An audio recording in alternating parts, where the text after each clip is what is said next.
Lockdown relaxed for certain economic activities in non-containment zones. Centre raises concern over states, especially Kerala, opening up sectors other than in the MJ guidelines. Forms 6 interministerial teams to monitor the implementation of lockdown.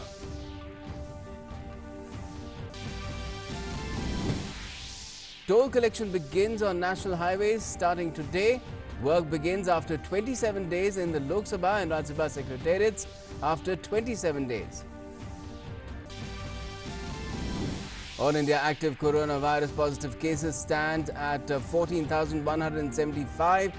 Death toll is now at 543, while more than 2,500 people have been cured and discharged. Amid reports of sharp spike in coronavirus cases in states like Maharashtra and Delhi, good news comes from Goa and Manipur. Both states declared coronavirus free.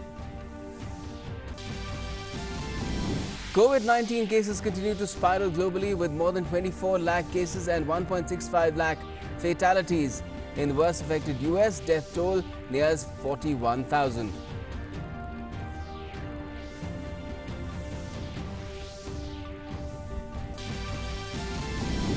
And as the holy month of Ramzan begins this week, several countries including Saudi Arabia and UAE and leading Muslim clerics have issued strict guidelines for offering prayers at home and avoiding public gatherings during this period.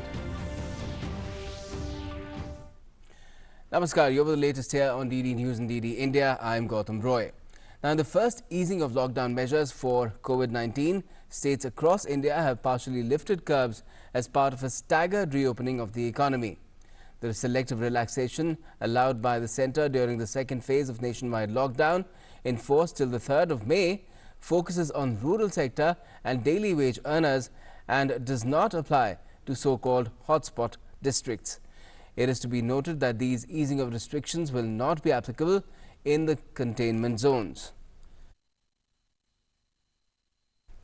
Now, the easing of restrictions in various sectors includes all health services, including Ayush, all agricultural and horticultural activities, operations of fishing, marine and inland aquaculture industry, plantation activities such as tea, coffee and rubber plantations with maximum 50% workers, animal husbandry, financial sector, social sector, Manrega works with strict implementation of social distancing and face masks, public utilities, movement of loading and unloading of goods as well as cargo, both inter and intrastate, online teaching, distance learning is to be encouraged, supply of essential goods, commercial and private establishments, industries as well as industrial establishments, both government and private, construction activities, private vehicles for emergency services, medical or veterinary care, and for procuring essential commodities, and for personnel travelling to places of work in exempted categories according to the instructions of the state and union territory, local authority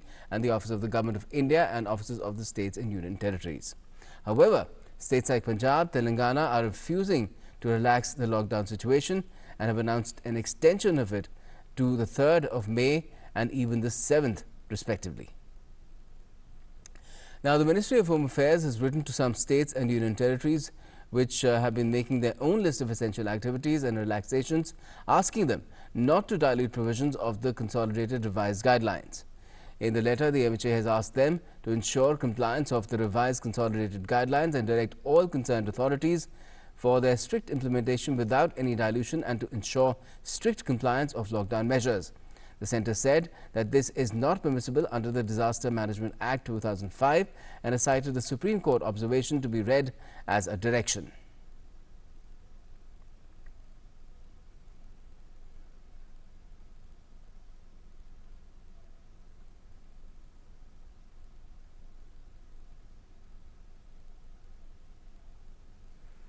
And the central government has also written to states on reported violations of lockdown measures, saying that it's posing a serious health hazard to public and risk of the spread of COVID-19. The Ministry of Home Affairs has said that incidents of violence on frontline healthcare professionals, complete violation of social distancing norms and movement of vehicles in urban areas is being reported. It added that the situation is especially serious in Indore, Mumbai, Pune, Jaipur, Kolkata, Howrah, Medinipur East, 24 Parganas North, Darjeeling, Kalimpong and Jalpaiguri. The Government of India has constituted 8 interministerial central teams to make on-spot assessment of the situation, issue necessary directions to state authorities for their redressal and to submit their report to the central government in larger interest of general public.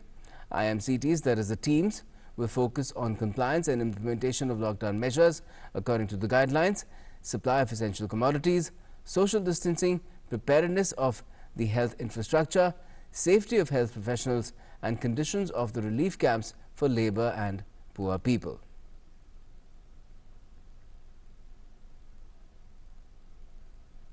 And the Ministry of Home Affairs has also questioned the measures taken by the government of Kerala regarding the opening of activities in the state which are prohibited by the centre.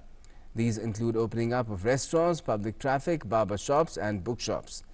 It also further said that the state government's order to resume activities within the state amounted to the dilution of the guidelines issued by the MHA and order passed under Disaster Management Act 2005. Now, as the relaxation on the virus-induced lockdown in the country has come into force starting today, National Highways Authority of India has resumed toll collection on national highways in states like Maharashtra, Haryana, Uttar Pradesh, Tamil Nadu. Only cargo services are allowed in national highways.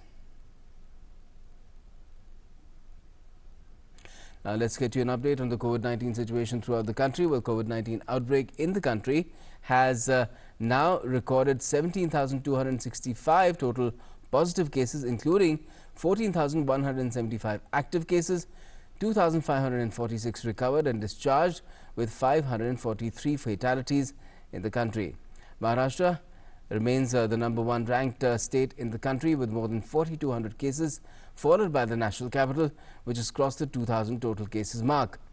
7 states, including Tamil Nadu, Rajasthan, Madhya Pradesh, have registered more than 1,000 cases in the country.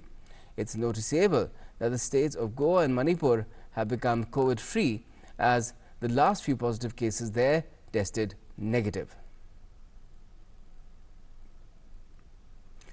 खुशी हो रही है कि गोवा में 0 cases Covid के after the 3 अप्रैल एक भी positive case नहीं मिली है और लास्ट पेशेंट जो था नेगेटिव आ गया है। मुझे अनाउंस करते वक्त कि गोवा में एक भी इस वक्त पॉजिटिव पेशेंट नहीं है, बहुत खुशी की बात है।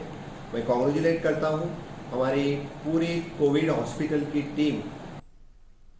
Now, the Maharashtra government has allowed certain economic activities following the guidelines issued by the central government to mitigate the hardship of the people amidst lockdown. However, these relaxations will not be available in the containment zones identified by the government across the state. Let's take a look at how these hotspots are classified. Well, red zones are those districts which have been reporting the maximum number of cases or where the growth rate of COVID-19 cases is very high. Districts which display a doubling rate less than 4 days calculated every Monday for the last 7 days to be determined by the state government will also be called COVID-19 hotspots or red zones. Designated red zones or hotspots will need to carry out effective containment activities, and if no cases reported in the next 14 days in those areas, they will turn into designated orange zones. A district currently identified as COVID-19 hotspot can eventually move into the green category if no fresh cases emerge there within 28 days. The corona positive patients has increased in the Maharashtra, but the Maharashtra government have decided to start the economic activities in some of the areas in the state. Obviously, looking at the economic conditions, the state government have taken this decision. Well, the state at this point in time has been categorized into 3 different zones, that is red, orange and green zone. Well, where the maximum numbers have been found have been categorized into a red zone. The less numbers where people have found corona positive have been categorized into orange zone, and where not a single patient has been found has been categorized in the green zone. The government have taken decision to start some of the economic activities, manufacturing activities and agriculture activities in the green zone, but that too with some limited conditions here. The government have told the manufacturers, the companies, that they should make provisions for their own workers who are coming to work in the factories or in the office. At the same time, they should make some arrangement for their food and accommodation at the same time.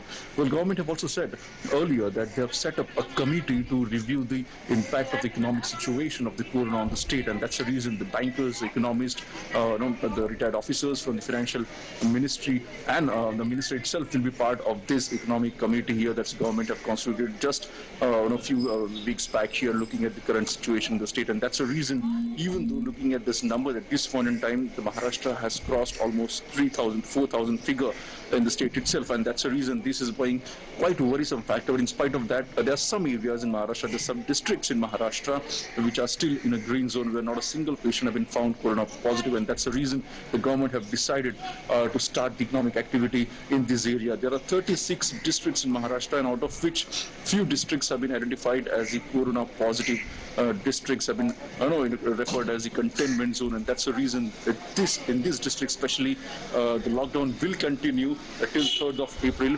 But the rest of the districts where not a single patient have been found, now the economic activity will resume with limited access. Keshila for DD News, Mumbai.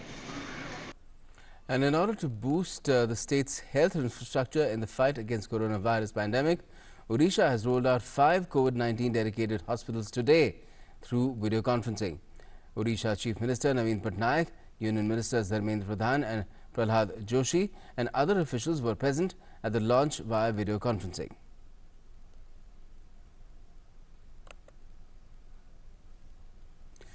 The government welfare schemes prove to be efficient only when they reach the people of the lowest line of poverty.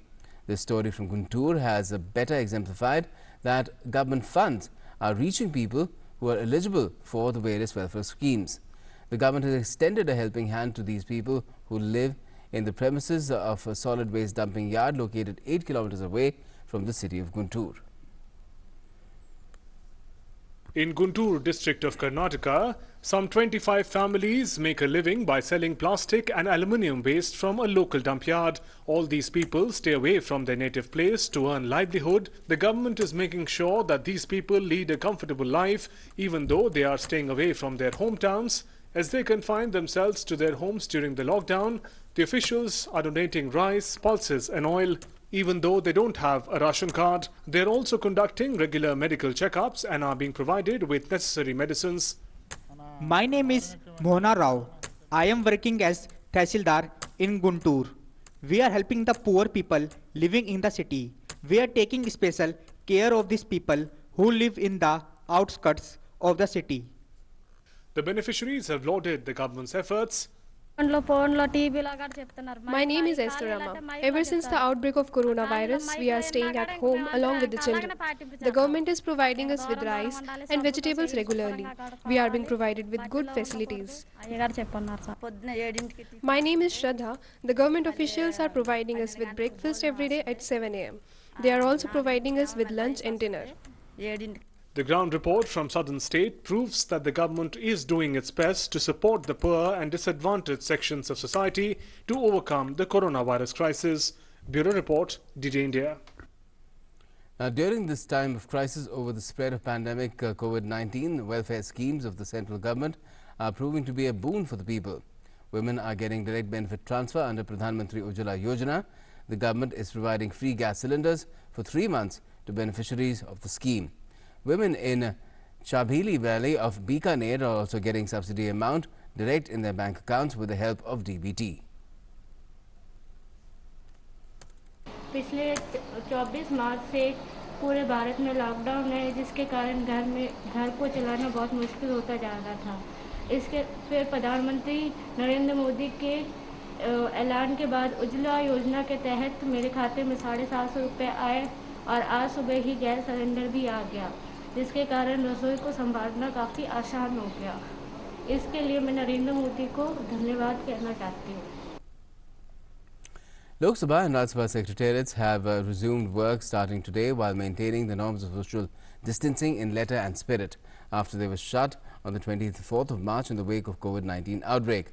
Rajya Sabha staff waited for elevators at the secretariat while standing in marked circles in a bid to maintain social distancing.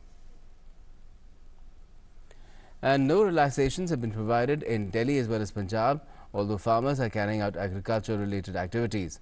Peasants in Punjab have started harvesting wheat, while farmers in Delhi have been cultivating vegetables in fields.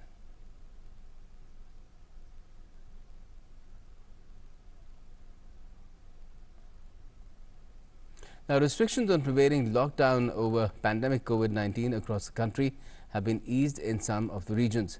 People in Bhopal also came out to buy essential items.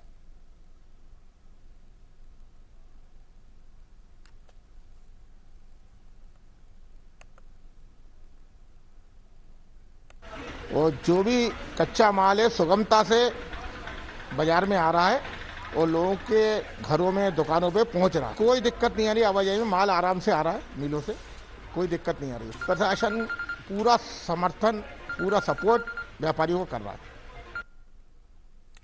Wholesale retailers in Bhopal have said that the administration is making every possible effort to support them, and food supply is also enough in the market. पर्याप्त मात्रा में government ने पूरी छूट दी है, माल पर्याप्त खाद्य सामग्री पूरी आ रही है, कोई दिक्कत नहीं, रेट कोई तेज नहीं है, सब रेट मध्य है। तेल के रेट भी रीजनेबल है, जो आम दिनों में रेट थे आज से 15 दिन पहले से और डाउन है रेट की कोई दिक्कत नहीं। और जो भी कच्चा माल है सुगमता से बाजार में आ रहा है और लोगों के घरों में दुकानों पे पहुंच रहा है। कोई दिक्कत नहीं आ रही, आवाजाही में माल आराम से आ रहा है मिलों से, कोई दिक्कत नहीं आ रही। प्रशासन पूरा समर्थन, पूरा सपोर्ट व्यापारियों को कर रहा है। Now, crude oil has crashed to below $15 a barrel on Monday, its lowest level for over 2 decades, as concerns about a virus-triggered demand shock and lack of storage eclipsed an output cut deal. International benchmark Brent dropped 4.1% to $26.93 a barrel before rising and stabilizing at $28.11. Oil markets have plunged in recent weeks as lockdowns and travel restrictions to fight the coronavirus around the world have battered demand for the commodity. The crisis was compounded after Saudi Arabia, kingpin of exporting group OPEC, launched a price war with non-OPEC member Russia.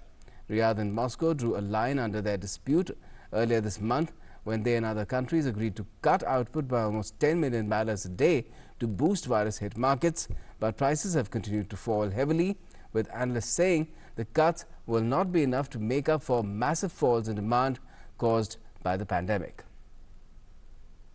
Now, following Pakistani Prime Minister Imran Khan's unwarranted comments on Sunday about the situation in minorities in India during the COVID crisis, External Affairs spokesperson Anurag Srivastava slammed the bizarre comments by the Pakistani leadership as an attempt to shift focus from the abysmal handling of their internal affairs. He further said that instead of concentrating on fighting COVID-19, they are making baseless allegations against their neighbors. He also added that on the subject of minorities, Pakistan would be well advised to address the concerns of their own dwindling minority communities, which have been truly discriminated against. In Sri Lanka, Muslim Religious Affairs Department has issued directives for all mosques to avoid congregations of any kind during the month of Ramadan in a week of the COVID-19 crisis. It also called to duly notify the Jamaat of these guidelines and educate them to adhere to instructions and directions given by health and defense authorities in relation to COVID-19. The department had banned holding of namaz last month only after the outbreak of COVID-19 in the country. Meanwhile, another 24 people have been tested positive of COVID-19, bringing the number of active cases to 192. 7 people have died and 96 recovered out of a total of 295 infections so far. Now, U.S. President Donald Trump has said that Republicans were close to getting a deal with Democrats on another legislative package to help alleviate economic damage done by the coronavirus pandemic. At a White House briefing, President Trump suggested there could be a resolution by today. On the other hand, governors of many states are clamoring for more tests to detect new infections as well as to test for immunity as part of their plans to reopen their states. Meanwhile, New York continued to see hospitalizations decline to 16,000 from a high of 18,000, and the number of patients being kept alive by ventilators also fell. There were 507 new deaths, down from a high of more than 700 a day. The U.S. has by far the world's largest number of confirmed coronavirus cases, with over 7,59,086 infections and 40,666 deaths. Italy witnessed a broadly stable situation in place over the last 2 weeks, with the daily tallies of deaths and cases continuing to slow down. Deaths from the COVID-19 epidemic have risen by 433 yesterday, and this was the lowest daily tally in a week. The number of new cases has also slowed to 3,047 from a previous 3,491. Italians across the country entered their 7th week in lockdown. From today, the total death toll since the outbreak came to light on the 21st of February has risen to 23,660, the second highest in the world after that of the US. Total confirmed cases stand at 1,78,972. And in Spain, death count from COVID-19 has surpassed 20,450, while a total of 1,98,674 cases have been registered in the country. Spain's Prime Minister Pedro Sanchez said he would ask Parliament for a third 15-day extension of the lockdown imposed to curb one of the world's worst outbreaks of the new coronavirus, taking the restrictions up to the 9th of May. Although he said children will be exempted from the new restrictions, they would be allowed to go outside after the 27th of April, though these relaxations would be subject to avoiding contagion. Meanwhile, health staff from Spanish hospital of La Paz clapped after taking a minute of silence to remember the hospital's chief of surgery who died of coronavirus. Now, Israelis held demonstration at Tel Aviv against Prime Minister Benjamin Netanyahu on Sunday night under strict coronavirus restrictions. Thousands were gathered at the rally wearing face masks, carrying black flags and keeping 2 meters away from each other. The demonstrators accused Netanyahu of destroying Israeli democracy and said their former ally, blue and white leader Benny Gantz, was allowing it to happen by seeking to join him in government. Meanwhile, Netanyahu is negotiating a power-sharing deal with his political rival Benny Gantz to form a coalition government. In a matter of fact, Israel has reported more than 13,000 COVID-19 cases and 172 deaths. Some restrictions during this time have been eased since Saturday. Now, in Canada, at least 16 people, including a policeman, were killed in a shooting rampage in Nova Scotia on Sunday. A 51-year-old person wearing a police uniform shot people in several locations across the Atlantic province. The 12-hour rampage ended in a car chase and the attacker has also been killed. Canadian Prime Minister Justin Trudeau described it as a terrible situation, while Nova Scotia Premier termed it as one of the most senseless acts of violence in the province's history. Mass shootings are relatively rare in Canada, which has tighter gun control laws than the United States. And that's all we have at the moment in this edition of the news, but do join us in just a bit for Dr. Speak, all your queries answered by experts related to the coronavirus outbreak or the lockdown. Our phone lines will be open for a whole hour. Do join us then.